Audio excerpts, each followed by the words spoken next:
Super Radio Balita sa Untong Tutok. Super Radio Balita sa Untong Tutok. Tunumanon sa labas ng mga balita dinhi sa ato uban sa mga Super Radio reporters. Mabati usab ninyo dinhi ang labing uwahing mga pangitabo sa bisan diing suok sa nasod pinagi sa mga provincial reports. Super Radio Balita sa Untong Tutok. Ug karon aniya ang tibuok pwersa sa DYW's News and Public Affairs.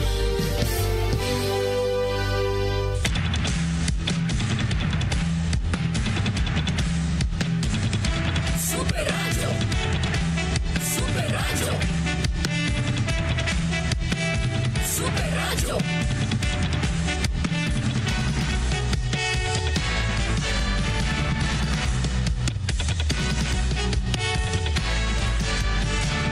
Sugbo, Kabisayan, Mindanao, Pilipinas. Mga kapuso, kumusta gamayong udto kaninyong tanan? Welcome sa Tulumanon. Super Radio.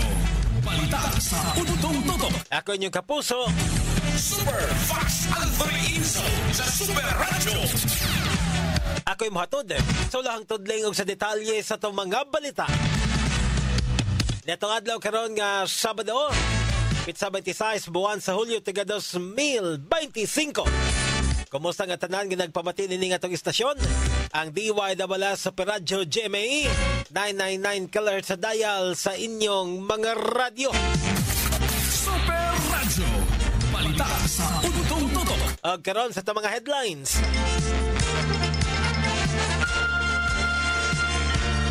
Ini sa ato barko nga paingong modunggo sa Pier 3 sa siyudad sa Sugbo, di bangga sa nag-angkurahe nga fast craft dito sa Pantalan. Super Radio. Balita sa Untong Tutok. Samtang upat sa unom ka mga suspect nga nangawat og tulo ka kahon sa sigarilyo dito sa lungsod sa Malaboyok na sikop sa mga otoridad. Super Radio. Balita sa Untong Tutok. Di ay tulo ka mga tao na trap sa elevator sa usa ka hotel sa siyudad sa Sugbo human nga nasinati ang brownout. Super Radio. Balita sa Untong Tutok. Balitas kauluhan, ML Party List Representative Laila de Lima may respeto sa desisyon sa Korte Suprema bahin sa pagdeklarar og unconstitutional sa impeachment ni VP Sara. Senador Ping Lacson miawag sa mga senador nga mo comply sa maong desisyon. Super Radio. Balita sa Untong Tutok. Samtang boxing ring alang sa PNP Chief Torre versus Baste Duterte boxing match giandam na. Super Radio. Balita sa Untong Tutok. Bakit ang uluhang tudling sa mga balita? Detalye nini musunod human lamang sa pipila ka mga pahinumdum. Balita sa Untong Tutok. Super Radio. Local News.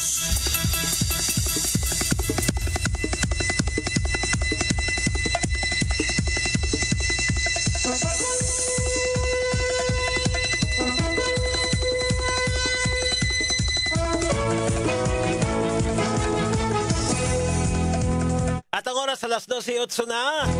Ako gihapon si Super Fat Anthony Inso. O karon sa detalye na sa itong mga balita. Dini sa ato o sa kabarko ang nibangga sa nakaangkorahe nga fast craft diya sa may Pier 3 siyudad sa Sugbo ganihang alas 4:20 kadlawon.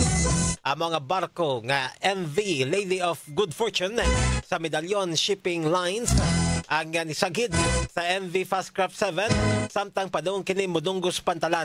Nasayran nga gikan sa Dipolog ang barko sa Medallion Shippings sakay ang mga pasahero samtang ang Fastcraft ang way pasahero og nagpundo lang sa Pantalan. Nasayran nga nakasugat og dagkong bawd ang barko nga MV Lady of Good Fortune hinungdan nga mibangga kini sa Fastcraft. Wala hinoy gikataho nga naangol sa maong insidente. Super Radio. Balita sa Untong Tutok. Alas 12:09 na samtang pinagi sa hot pursuit operation nadakpan sa kapulisan sa Criminal Investigation and Detection Group kon CIDG, Cebu Provincial Field Unit, Toledo City Police Station ug Malabuyok Municipal Police Station. Ang giingong upat ka mga sospetsado sa pagpangawat og tulo ka mga box sa sigarilyo sa usa ka tindahan dito sa Barangay Poblacion 1, lungsod sa Malabuyok. Pasado alas 9 gabi kagahapon, Biyernes sa Hulyo 25, nadakpan ang upat ka mga sospek sa managlahi nga lugar diri sa Dakbayan sa Sugbo.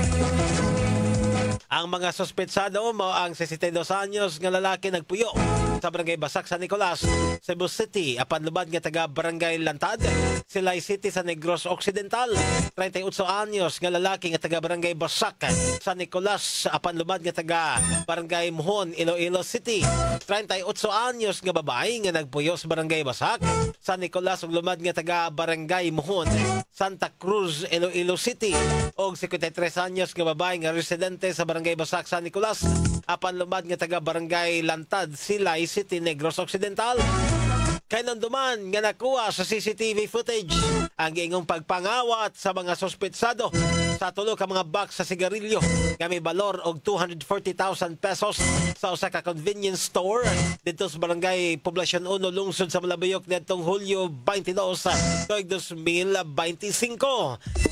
Ang tag-iya nga si alias Dwight, 54 anyos, nidangup sa Malabuyok Municipal Police Station og nagpakitabang. Nihimo og parallel investigation ng CIDG, Cebu Provincial Field Unit. Di nag-backtracking sila sa CCTV nga may resultas pag-ila sa vehicle nga posibleng gigamit sa mga sospetsado sa krimen. Nasuta nga usa ka taxi nga Toyota Innova Color Black ang gigamit sa mga sospetsado nga ang address sa kompanya naas Barangay Hagobiao, Mandawi City. Human nga makuha aga among impormasyon ang CIDG Field Unit nakigalayon sa taxi company ug nakakuha sa impormasyon gikan mismo sa taxi driver og positibong giila ang mga mi-hire niya og miadto sa Barangay Poblacion 1 didto sa lungsod sa Malabuyok. Super Radyo, balita sa Untong Tutok. Super Radio Reports. Sa tungon ng Super Radio Report, CIDG 7 milampos pagdakop sa usa ka mamaligyaay og armas. Lloyd Suarez sa Super Radio. Yes, Super Lloyd, pasok! Kasong illegal possession of firearms and ammunition. Ang unang kaso gipasakang batok ining alias Charles. Ikaduhang kaso ang pagbaligya niya sa maong armas ngadto sa kapulisan nga balor 6,500 pesos. Natigayon ang mga transaksyon sa taga CIDG niya sa may Linaw, lungsod sa Minglanilla nga mikagat kining maong dinakpan nga si alias Charles. Girekomenda siya og dagkong piyansa. Una, ang balor bali 200,000 ka pesos sa pagbaligya niya og armas ngadto sa kapulisan ug ang pagdania og armas section 28 dunay girekomenda ka piyansa si Piskal Aldwin Flores nga balig 120,000 ka pesos. Kini si Lloyd Suarez sa GV Super Radio DYWS, dapat totoo. Super Radyo, balita sa Untong Tutok. Dagang salamat, Super Lloyd.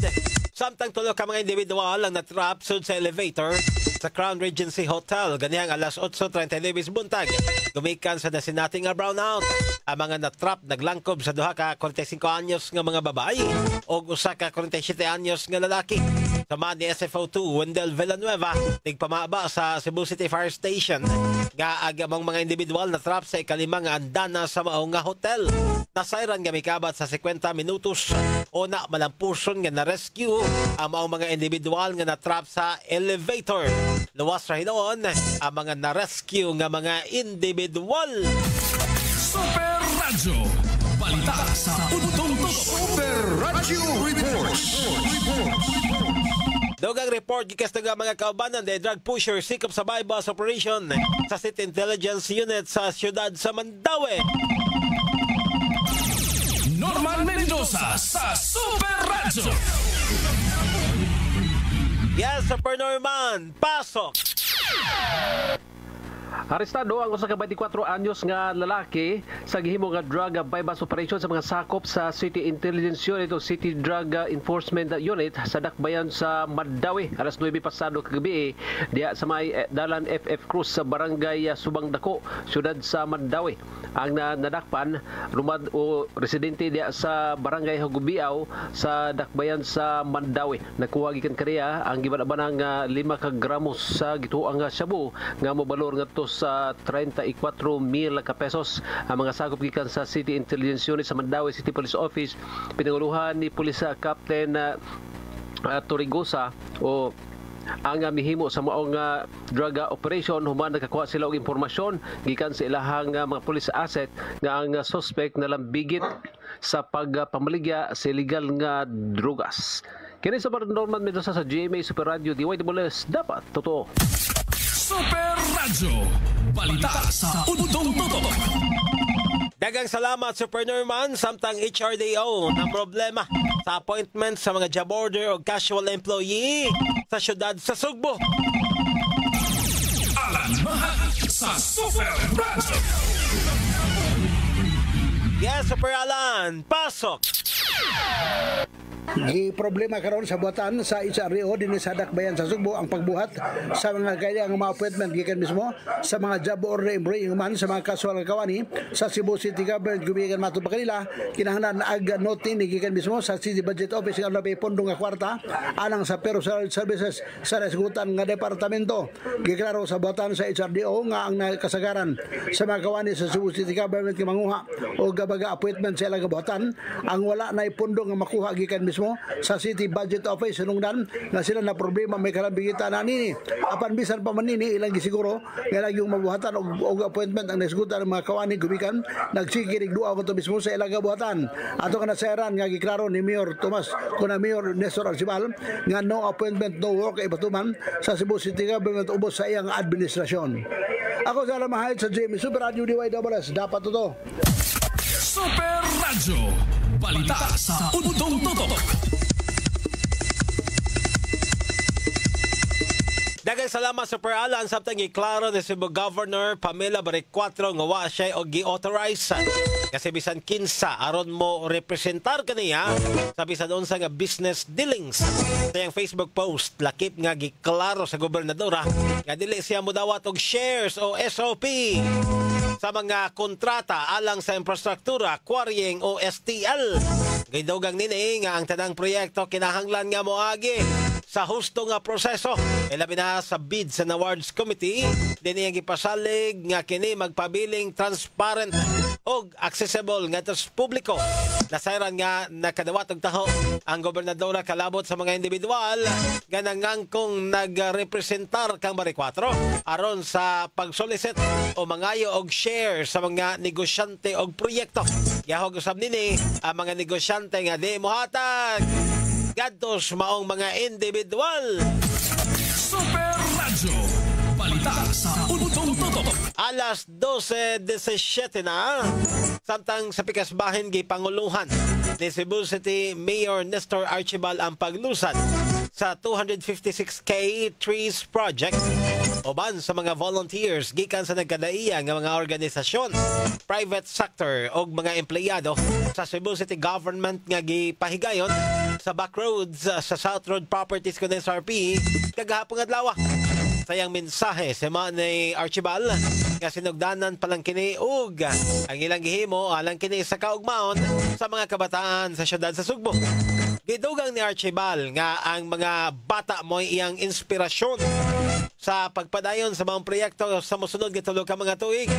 Atol sa event, ang mayor uban sa mga volunteers ug empleyado sa gobyerno nitanom og 5,000 ka mga propagules gata sa SRP ikabat sa 400 ka mga partisipante ang misalmon sa tree planting activity. Super Radio, balita sa Udong Tutok.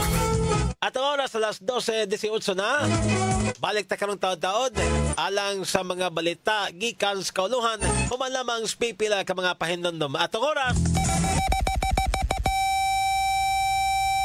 alas 12:19. Super Radio, balita sa Udong Tutok. balita sa Untong Tutok. Super Radio National News.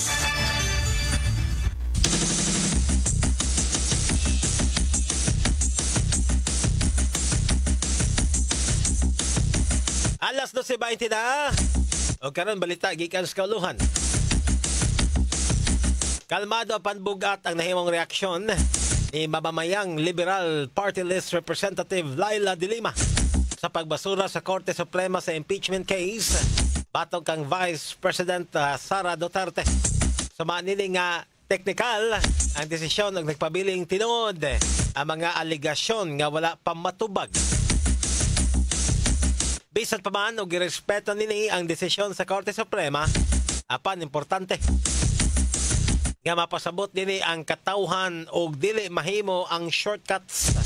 Gikwestiyon usab nini ang pagpagawas og pinal nga desisyon sa Korte Suprema bisan og way formal nga tubag ang respondent nini. Samtang si Senador Ping Lacson sa iyang bahin na mahayag nga ang iyang respetuhon o gi-comply sa Senado ang desisyon sa Korte Suprema. Pinitaliwa sa managlahi nga opinyon gikan sa mga legal observers, partikular sa interpretasyon sa Korte sa Article 11, Section 3, Paragraph 5 sa Konstitusyon. Super Radio balita sa Untong Tutok. Alas 12:22 na.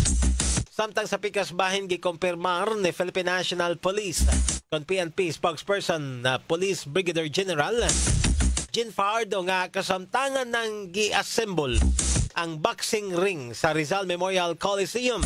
Gamoy gikatakda nga gamiton alang sa charity boxing match.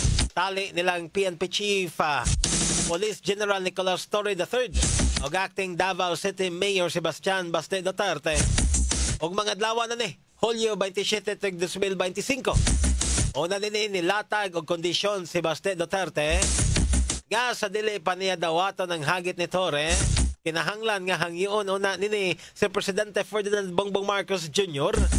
o ang tanang elected officials nga mopaubos sa usa ka hair follicle drug test. Taliwa nini subsob ang gihimo nga training ni Torre isip kabahin sa pagpangandam nini sa mao nga away. Gisiguro sa ni Torre nga bisan og di mo patimaw si Mayor Duterte sa nakaschedule nila nga boxing match.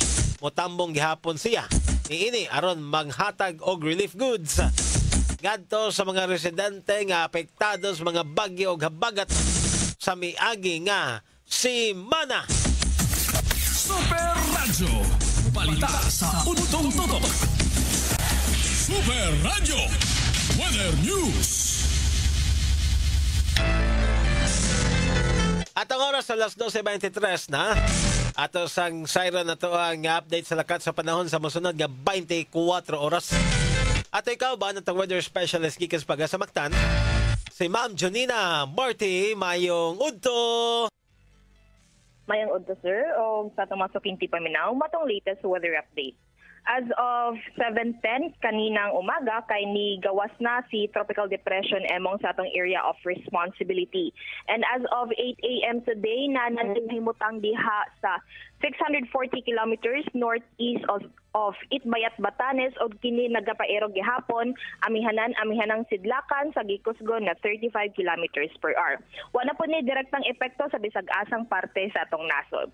Sa laing bahin kining southwest monsoon o hanging habagat ang nakaapektar dinhi sa atong nasod. O para naman sa atong weather condition dinhi sa Visayas, kay padayon gapon kita makasinati og generally fair weather nga naalay chance sa mga patak-patak na pagulan pagpanugdog og kilat. Wa pud kitay active na gale warning anhi maong padayon gapon kitang makasinati sa hinay ngadto na sa kasarangan na paguro sa hangin na magumikan sa habagatan ngadto na sa habagatang kasadpan diin atong kadagatan magpabiling malinawon ngadto na sa kasarangan ang mga pagbalod. Dinhi sa Cebu atong kadagatan kay muhunas unyang alas 6:59 sa gabi ug motuob kini unya ugma sa launa 16 sa kadlawon. Temperatura nato for the next 24 hours magduwa kini sa 26 ngadto na sa 32 degrees centigrado. Atong haring adlaw kay mosalop unyang alas 6:09 sa gabi Philippine Standard Time kay alas 12:25 na ug matong latest weather update gikan diri sa buhatan sa DOST Pagasamaktan kini si Jonina Marte mayong udto o daghang salamat. Super Radyo. Balita sa Udtong Tutok.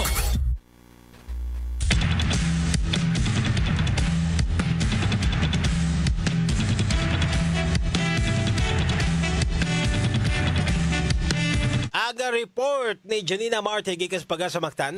Mahingpit nga nitapos karon sa tang tulumanon. Super Radyo. Balita sa Udtong Tutok. Apan sa lipa ko hingpit nga manamilit. Ako nang balikan ng mga headlines.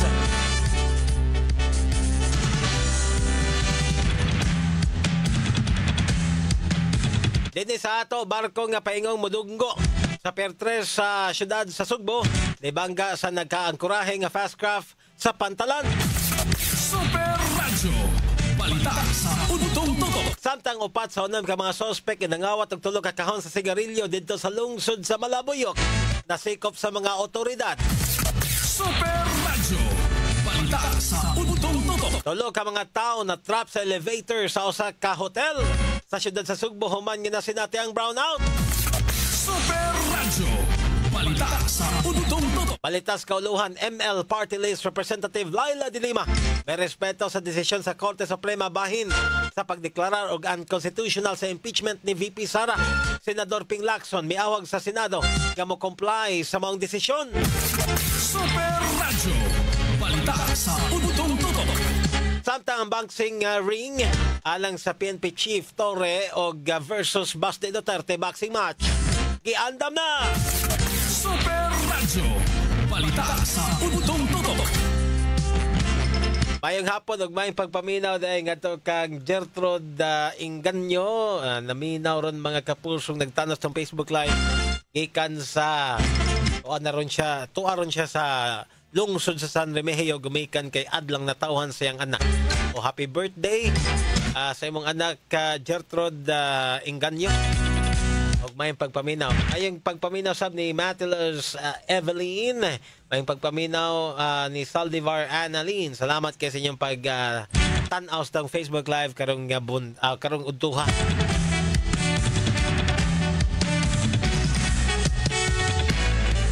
Anya may pagtan-aw sab ngadto kang Morning Star Salvio.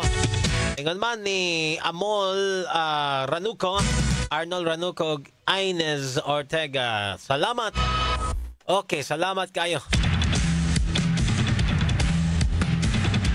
Hoy, tayong oras ug panahon. Sagana lang sa kinatibuk ang puwersa sa DYWS sa Radyo GMA. Pinagi sa itong Master Control. Engineer Dondon Villacarlo said sa itong transmitter site Alan Hack. Sa itong Program Director Algin Nabakita, Station Manager Kit Matos Cortas. Ako inyong kapuso Superfach Anthony Inso. Manamilit dahil kaninyo pinagis pag-ingon dalago ng Diyos. Mayong udto Pilipinas. Dapat totoo. Inyong